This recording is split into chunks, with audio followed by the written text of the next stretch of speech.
I am having so much fun developing recipes for my nut milk machine, and this one is such a game changer for me because I've basically figured out a dump and go pureed soup recipe that I can cook in my Nova Life nut milk maker. Well, basically, all I did was I combined about 1 cup of cauliflower, cups of mirepoix vegetables. That's just basically a combination of onions, celery, and carrot chopped up.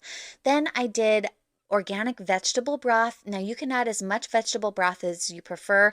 I recommend putting in as little amount that you can because none of the moisture is going to leave this container. So whatever amount of liquid you put in, that's going to be how thin your soup is.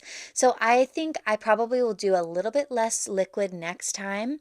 But other than that, I just put in some garlic powder, some Redmond's real salt, and you can put any seasonings that you prefer in this pureed cauliflower vegetable soup.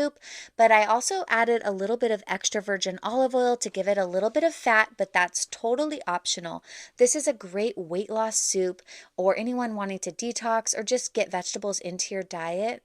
I went ahead and set it to the rice paste setting, and after less than 30 minutes, I had hot, pureed vegetable soup ready to go. Normally, I would have to cook the soup in a pot and then puree it separately with a blender or an immersion blender, but this machine literally did it all.